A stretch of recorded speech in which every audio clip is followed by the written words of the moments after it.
이번 시간에 우리 파트 3에 나오는 세무조정과 재무제표에 대한 기본적인 개념 123페이지부터 살펴보도록 하겠습니다. 자, 세무조정에 대한 기본 개념, 소득세의 과세 원칙에 대한 부분인데요. 소득 원천설이 되겠습니다. 계속 반복적인 소득만 과세를 합니다. 일시적이고 우발적인 소득은 과세에서 제외되도록 되어 있습니다. 다만 이제 퇴직소득이나 양도소득, 기타 소득은 과세 대상입니다. 예외적으로 규정을 하고 있죠. 자, 유형별 포괄주의를 도입을 하고 있는데 이자, 배당, 사업, 근로, 연금소득은 제한적으로 포괄주의를 도입을 하고 있습니다. 그래서 소득 원천설 입장 속에서 일시우발적인 거 유형별 포괄주의가 도입이 되어 있다라고 보시면 되겠습니다. 유형별 포괄주의에 대한 부분들을 보면 소득 원천설과 법인세법인 순자산 증가세를 비교할 수가 있고요. 소득 원천설은 계속 반복적으로 발생하는 소득 중에 열거된 소득만 과세를 합니다. 근데 미열거된 거는 제외하도록 되어 있습니다. 일시우발적으로 발생되는 것, 퇴직, 양도, 기타 소득은 과세, 미열거된 소득은 과세 제외되도록 되어 있습니다. 순자산 증가세는 그런 거 안 따지죠. 전부 과세하도록 되어 있습니다. 자, 농가 부업 소득과 전통주 제조 소득을 비교를 한번 해보면요. 우리 교재에 보시면 125페이지에 나와 있습니다. 자, 사업소득에 대한 범위가 나와 있고요. 비과세 소득에 대한 부분이 나오는데, 자, 비과세 소득, 농가 부업 소득하고 전통주 제조 소득과 관련되는 부분이 나오는데, 비과세 범위를 보면 가축, 사육, 두수 이하 축산 소득하고 소득 금액이 연 3천만 원 이하인 소득, 이걸 합쳐갖고 비과세 된다라는 거고요. 전통주 제조 소득과 관련되는 부분은 소득 금액 기준으로 1,200만 원 이하일 때 비과세 되도록 되어 있습니다. 이때 소득 금액이다라고 하는 건 뒤에서 나오겠습니다만은 총 수익 금액에다가 총 수익 금액에서 필요 경비를 차감하도록 되어 있죠. 필요 경비를 차감해서 계산하도록 되어 있다라는 점 기억을 하시면 되겠습니다. 자, 비과세 범위는 농가 부업 소득은 그 3천만 원 이하의 소득, 축산 소득과 3천만 원 이하의 소득 비과세 되는 부분에 대한 초과 부분에 대해서만 과세를 합니다. 그런데 비과세 범위를 초과하는 전통주 제조 소득은 전액 과세를 한다라는 거죠. 1,200만 원 초과하는 순간 1,200만 원까지 전부 다 합쳐서 과세하겠다라는 겁니다. 두 개의 소득이 함께 있을 때는 각각의 소득에 대해서 비과세 범위를 판정한다라는 거, 이 정도 기억하시고 넘어갑니다. 종합소득금액 계산과 관련되는 부분이 되겠습니다. 자, 종합소득금액 계산과 관련되는 부분은 124페이지에 내용이 나와 있습니다. 이자소득에서 비과세소득, 분리과세소득 차감해서 이자소득금액 계산하고 배당소득도 비과세, 분리과세 빼고 귀속법인세 상당액을 플러스해서 배당소득 금액으로 들어갑니다. 자, 이 부분은 뒤에서 살펴보기로 하고, 사업소득에서는 비과세 사업소득, 필요경비를 차감해서 사업소득 금액 계산합니다. 자, 필요경비가 차감이 된다라는 겁니다. 배당소득과 이자소득은 필요경비가 차감되지 않습니다.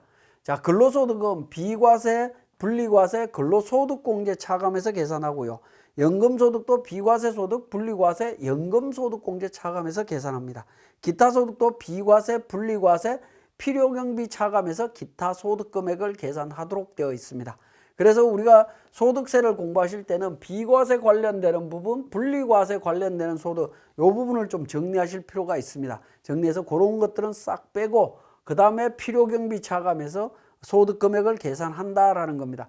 필요경비가 차감된 부분이 소득금액이다라고 이야기하는 거고요. 소득금액은 우리 그러니까 기업회계 기준으로 따진다라고 하면 순이익 개념이라고 보시면 됩니다. 순이익 개념으로 세금을 계산하고 있다라고 보시면 됩니다. 자, 그래서 총수익금액 산입되는 항목, 그 다음에 총수익금액 불산입되는 항목, 필요경비 산입되는 항목, 필요경비 불산입되는 항목들을 우리가 교재에 나열이 되어 있습니다. 126페이지에 보시면 쭉 나열이 되어 있는데, 자, 여기에서 이제 그 126페이지에 분리과세 주택임대소득이라고 되어 있는 부분이 있죠. 자, 이 부분은 해당 과세 기간에 총수익금액의 합계액이 2천만 원 이하인 주택임대소득은 분리과세 주택임대소득이라고 합니다. 여기에 대한 세금 계산 방식은 뒤쪽에서 제가 자세히 설명을 드릴 겁니다. 자, 총수익금액 산입 항목과 관련해서 127페이지에 내용들이 요약 정리가 되어 있습니다. 자, 그리고 128페이지에 뭐 총수익금액 계산 특례 관련되는 부분이 있는데, 선세금, 임대보증금에 대한 총수익금액 계산 특례. 임대보증금에 대한 총수익금액 계산 특례는 우리 수익금액 조정 명세서 작성할 때 또 제가 자세히 또 설명을 드릴 겁니다. 130페이지에 총수익금액 불산입 항목에 대한 내용들도 나와 있고요. 131페이지에 필요경비 산입과 관련되는 부분 31가지 종류별로 되어 있습니다. 자, 여기에서 한번 보시면 사업자 본인의 중식대가 필요경비 인정이 되느냐라는 겁니다. 직원들에 대한 점심식대 당연히 필요경비로 인정이 됩니다. 그렇지만 사업자 본인에 대한 부분들은 필요경비에 해당되지 않습니다. 이건 원칙적으로는 필요경비에 산입되지 않는 건 당연하다라고 볼 수 있습니다. 그렇지만 실무적으로 이걸 구분해서 처리할 수 있느냐라는 것에 대해서는 조금 의문이 들긴 합니다만은 원칙적으로 안 되도록 되어 있습니다. 자, 국민건강보험료 등에 대한 필요경비와 관련되는 부분이 되겠습니다. 133페이지가 되겠는데요. 자, 보시면 국민건강보험이나 노인장기요양보험과 관련되는 보험료는 사용자로서 부담하는 보험료, 직장가입자로서 부담하는 사용자 본인의 보험료 있습니다. 자, 사용자로서 부담하는 건 직원들에 대한 회사 부담분이 있겠죠. 그 부분 관련되는 거고요. 그 다음에 직원을 고용을 하게 되면, 건강보험을 가입하게 되면 대표자도 같이 사업자 가입으로 해서 가입하도록 되어 있습니다. 그때 부담하는 본인 보험료가 있습니다. 자, 이 부분 비용 처리가 되느냐라는 건데, 이건 당연히 필요경비로 인정이 됩니다. 자, 그런데 사업을 하는데 직원 없는 사업장 혼자 일을 하고 있다라는 겁니다. 그러면 건강보험료는 지역에서 가입이 되도록 되어 있습니다. 지역 가입했을 때 지역 가입자로서 부담하는 건강보험료는 필요경비에 들어가느냐라는 건데, 사업주에 대한 부분 필요경비로 들어갑니다. 세대주인 배우자 명의로 부과된 건강보험료 포함하도록 되어 있습니다. 포함해서 고지분에 대해서는 고지일이 속하는 과세연도에 필요경비 산입하시면 되겠습니다. 정산차액에 대해서 추가 납부하는 거, 우리가 사업소득 신고하고 5월 달에 신고하고 나면 소득금액 건강보험공단에다가 보수총액 신고하듯이 신고합니다. 그러고 나면 6월 달 또는 11월 달에 정산보험료가 나오게 됩니다. 그때 정산보험료 납부하는 거 전부 다 필요경비로 인정이 된다라는 거고요. 자, 고용보험과 관련되는 부분, 고용보험도 마찬가지로 회사에서 가입할 때 추가 납입하는 부분들이 있죠. 사용자로서 부담하는 금액이 있습니다. 그 부분 당연히 필요경비로 인정이 됩니다. 고용보험법, 산업재해보상보험에 의한 보험료 등에 관한 징수 법률에 따른 것, 즉 산재보험과 관련되는 부분입니다. 그 부분도 추가로 납부하는 것 전액 다 송금 인정이 됩니다.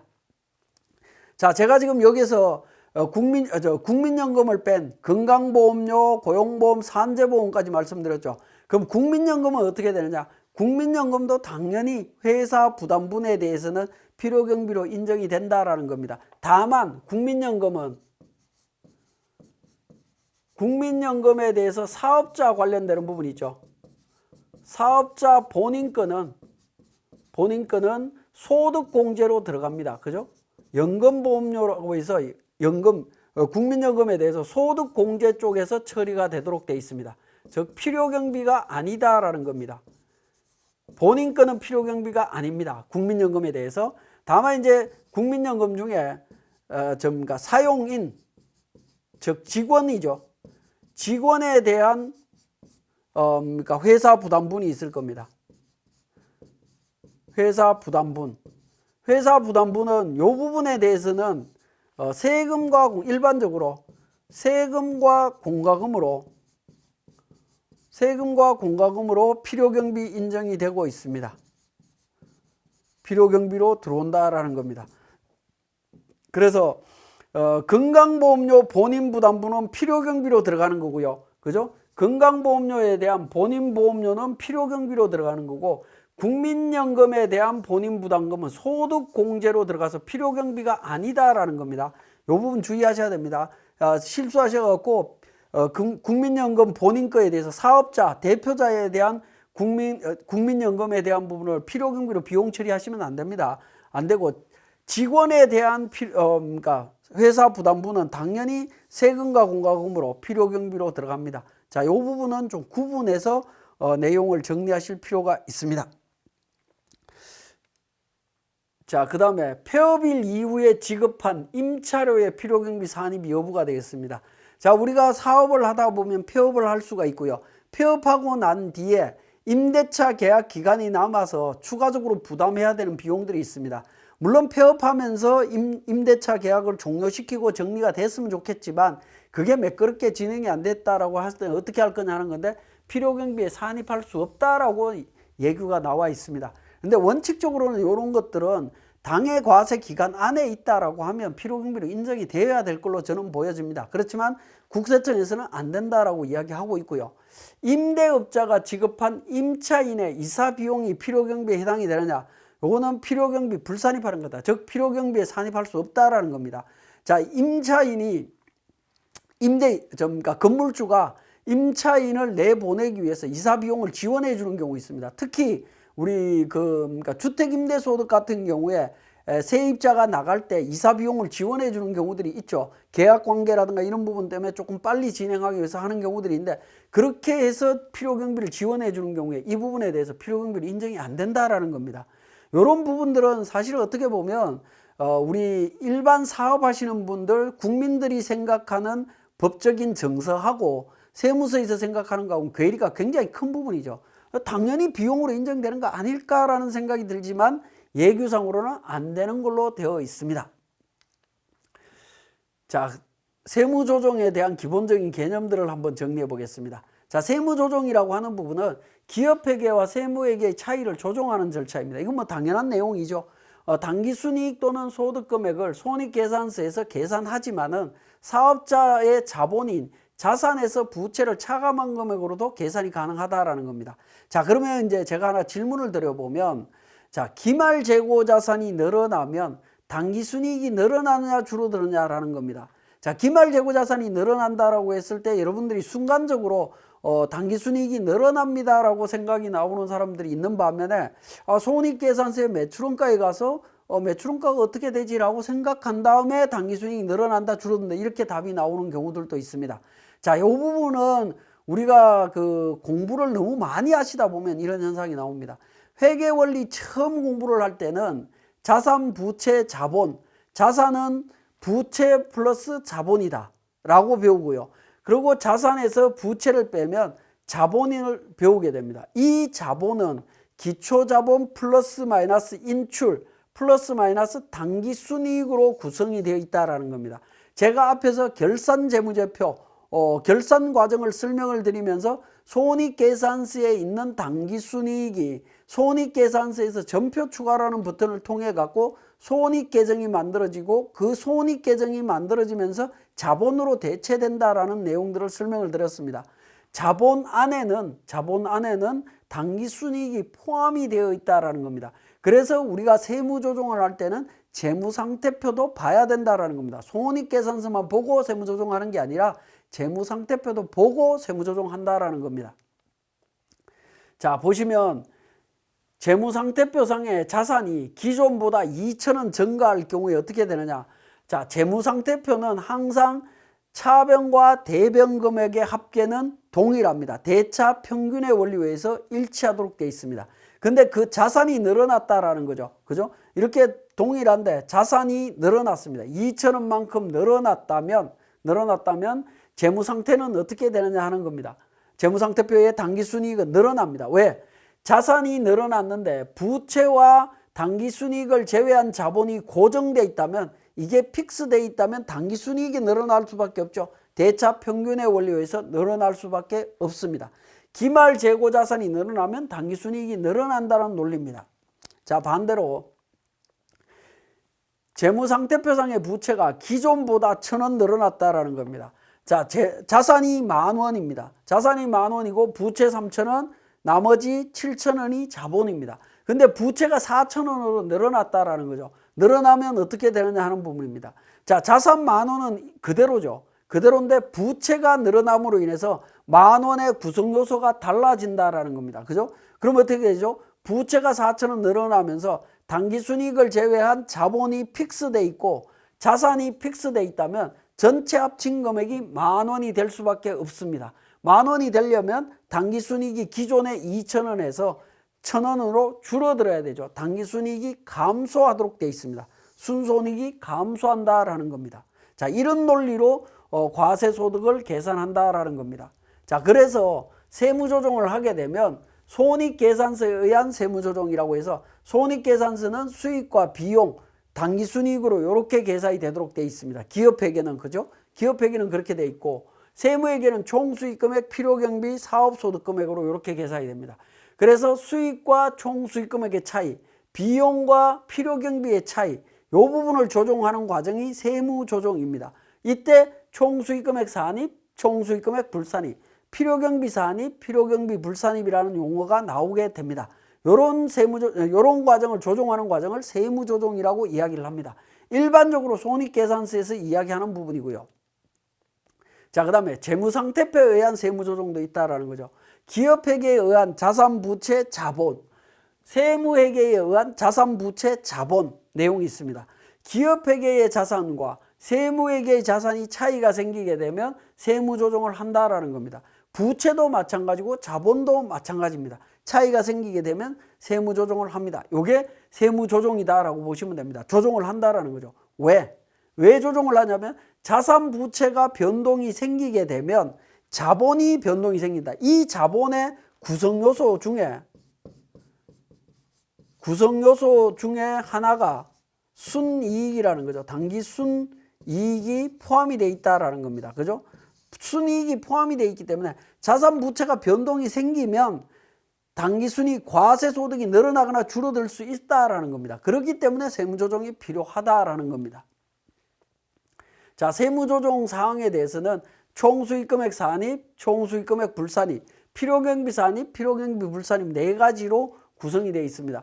그래서 우리가 세무조정을 좀 쉽게 빨리 익히시려면 총수익금액 산입이라는 개념, 총수익금액 불산입이라는 거, 필요경비 산입, 필요경비 불산입이라고 하는 이 용어에 빨리 익숙해지셔야 됩니다. 익숙해지실 필요가 있고, 자, 세무조정은 결산조정과 신고조정이 있습니다. 결산조정은 재무제표를 만들 때 세무조정을 미리 하는 겁니다. 미리 하는 거라고 보시면 되겠고, 신고조정은 재무제표가 다 만들어지고 난 뒤에 세무서에 세금 신고할 때 조정하는 부분이다. 그렇게 이해를 하시면 됩니다. 결산조정은 반드시 재무제표에 송금으로 반영된 경우에 세무회계에서 인정되는 조정이다라고 보시면 됩니다. 사업자의 내부 의사결정이다. 즉 필요경비라고 되겠죠. 제가 이거 법인세 때 만들어 놓았던 PPT다 보니까 여기 송금이라는 용어로 되어 있네요. 필요경비입니다. 필요경비로 인정이 되는 겁니다. 재무제표에 반영이 된다. 대표적인 게 손익계산서에 반영돼야 된다라는 겁니다. 필요경비로. 그래야만이 세법적으로 인정되는 부분이다라고 보시면 됩니다. 신고조정은 결산서와 상관없이 소득세 신고서에 반영해도 되는 조정이 되겠습니다. 자, 그 다음에 결산조정 사항에 대한 예시 부분을 한번 보시면 감가상각비, 퇴직급여 충당금, 대손 충당금, 파손 부패 등의 사유로 인해서 정상가격으로 판매할 수 없는 재고자산의 평가 손실, 그 다음에 세법상 송금으로 확정된 회수불능 채권에 대한 대손금, 그 다음에 천재지변 등에 의한 고정자산 평가 손실, 생산 설비의 폐기 손실, 뭐 이런 부분들입니다. 자, 이런 부분들은 지금 내용을 보시면 상대 계정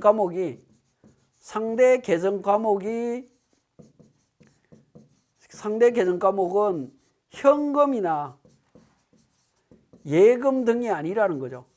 예금 등이 아닙니다. 즉 현금, 예금의 유출이 없는 그냥 우리 장부상의 비용을 계상하는 개념으로 이해를 하시면 됩니다. 그냥 서류상으로 분계 하나로 비용을 계상하는 그런 개념들입니다. 그러한 개념들에 해당되는 것들이 결산조정 항목이다라고 보시면 되겠습니다. 자, 세무조정에 대한 부분인데요. 소득세 외부 세무조정제도 부분입니다. 세무사나 공인회계사, 변호사 포함합니다. 이런 사람들로부터 세무조정 계산서를 받아서 신고하는 제도가 되겠습니다. 이게 외부 조정 제도입니다. 자, 외부 세무조정 대상자 범위, 이 관련해서 자기조정 시에는 무신고에 해당이 된다라는 건데요. 세부적으로 보시면 직전과세기간 수익금액이 일정 수준 이상인 경우 6억, 3억, 1억 5천. 자, 도소매 그룹, 그 다음에 제조, 숙박, 음식, 건설업종, 그 다음에 3번 그룹이 있었죠. 부동산 임대, 보건, 의료, 용역, 학원 관련되는 이런 쪽들 있죠. 이렇게 세 분류로 나눠서 6억, 3억, 1억 5천 직전 연도 수익 금액이 그렇게 넘어가게 되면 무조건 외부 조정 대상입니다. 외부 조정으로 세무 조정을 해야 되는 거고요. 자기 조정을 하게 되면 무신고가 된다라는 거 주의하셔야 되겠습니다. 자, 복식부기 의무자로서 다음에 해당되는 사람들, 직전과세 기간에 추계로 결정받았거나 직전과세 기간 중에 사업을 시작했거나 조세특례제한법에 의한 세액공제, 감면 등을 적용받은 사업자, 뭐 이런 사업자들은 외부 조정을 해야 됩니다. 수익 금액하고 상관없이 외부 조정을 해야 된다라는 부분으로 이해를 하시면 되겠습니다. 그래서 우리 소득세법에서는 외부 조정인지 자기 조정인지 이게 구분이 정확하게 이루어져서 처리가 돼야 되겠고, 이게 잘못 처리되게 되면 무신고로 보기 때문에 무신고가 되는 순간 감면이라든가 이런 부분들이 다 취소되는 문제가 생길 수가 있습니다. 그래서 혹시라도 세무대리인들이 거래처를 대리해서 세무신고를 하는데 외부 조정 대상인지 자기 조정 대상인지 이게 그러니까 판단이 조금 미묘하게 왔다 갔다 할 수 있다, 좀 오류가 생길 수 있다라고 할 때는 세무대리인이 신고하는 거기 때문에 무조건 외부 조정으로 신고하시면 됩니다. 자기 조정으로 선택하지 마시고 애매한 경우에는 무조건 외부 조정으로 신고를 하시면 나중에 무신고로 발생될 수 있는 그런 위험성은 방지할 수 있다라고 보시면 되겠네요. 자, 소득처분과 관련되는 부분입니다. 자, 소득처분은 법인세법과는 달리 소득세법에서는 소득처분 규정이 없습니다. 아예 없습니다. 법인세는 소득처분이 뭐 사내 유보 내부에 남아 있느냐, 외부로 나갔느냐, 또 귀속이 누구냐, 뭐 이런 걸 다 따졌지만 소득세는 그런 게 없다라는 겁니다. 소득처분 규정이 없습니다. 없지만 실무적으로 자산부채와 관련되는 유보처분은 유보처분과 사회유출소득에 대한 인출처분만 있습니다. 근데 우리 프로그램을 보다 보면 소득금액 조정학계표 작성하다 보면 뭐 상여처분도 나오고 뭐 그게 다 나오죠. 그거는 프로그램을 만들 때 법인세무조정에 있는 내용을 그대로 옮겨왔기 때문에 그렇습니다. 원칙적으로는 유보와 인출이라고 하는 두 가지밖에 없다라고 보시면 됩니다. 유보 처분에 대해서는 법인은 자본금과 적립금 조정명에서 얼표에서 관리를 합니다. 법인은 얼표에서 지금 관리를 하고 있고요. 그죠? 법인은 얼지에서 관리를 하고 있습니다. 얼지에서 관리를 하고 있는데 소득세법은 소득세는 유보소득 조정명세서라고 하는 부분에서 유보를 관리하고 있습니다. 예, 우리 교재 141페이지에 보시면 종합소득세 확정신고 납부라고 해서 142페이지에 소득금액에서 소득공제 차감해서 과세표준 계산하고 세율 적용해서 세액공제 감면해서 결정세액 계산하고요. 기납부세액 계산하도록 되어 있습니다. 그래서 과세표준 확정을 5월 31일까지 신고하셔야 되고 성실신고 확인 대상자는 6월 30일까지 신고하도록 되어 있습니다. 그때 관련되는 서류들 내용들이 있습니다. 그거 참고로 보시면 되겠고, 우리 143페이지에 세액 신고가 되고 나면 확정 신고 납부, 분할 납부 방법이 있습니다. 이거는 여러분들이 참고로 보시면 되겠고, 144페이지에 좀 여러분들이 하나 좀 챙겨 보실 필요가 있는 거는 참고 사항입니다. 요즘 이제 코로나19 때문에 경제 상황이 조금 어렵죠. 그래서 소득세 납부나 부가가치세 납부 뭐 이런 납부를 할 때 납부기한 연장을 신청하는 경우들이 많이 있습니다. 지금 현재로서는 일정 금액 이하인 경우에는 그러니까 납부기한을 연장을 할 때 그러니까 담보를 제공 안 하더라도 납부기한 연장이 가능합니다. 근데 금액이 일정 금액 이상, 지금 현재 기준으로서는 7천만 원으로 알고 있는데 7천만 원 넘어갈 때는 납세 담보를 제공을 해야 됩니다. 담보를 제공해야 되는데 담보 제공 여력이 안 되는 분들은 한번 참고해 보실 필요가 있는데, 우리가 매년 세금 납부하는 금액이죠. 그 부분에 대해서 세금 포인트라고 하는 제도가 있습니다. 세금 포인트가 있는데 그 세금 포인트를 이용해서 납부기한 등에 대한 연장할 때 담보로 제공할 수 있습니다. 포인트가 있다면 담보로 제공할 수 있다는 겁니다. 납부기한 등의 연장 신청 시에 다음 요건을 충족하게 되면 세금 포인트로 담보 면세 신청 가능하다라는 겁니다. 보유한 포인트 1점당 10만 원의 담보가 됩니다. 10만 원 됩니다. 그래서 만약에 1000점이 있다라고 하면 1억까지 담보가 제공이 된다라고 보시면 되겠습니다. 그래서 신청일 현재 체납이 없어야 되고요. 최근 2년간 체납 사실 여부 등에 고려해서 조세 일실의 우려가 없어야 되고 납부기한 등 연장 승인 요건을 충족하는 경우에는 세금 포인트로 담보로 제공할 수 있다라는 겁니다. 그래서 이 부분은 미리 세무서 담당자하고 상의를 해서 진행을 하시면 담보 없이 포인트 범위 내에서 납부 기한을 연장할 수 있기 때문에 한번 활용하시는 것도 좋을 것 같습니다. 자, 다음 시간에 우리 재무제표상의 세무조정 항목부터 진행하도록 하겠습니다.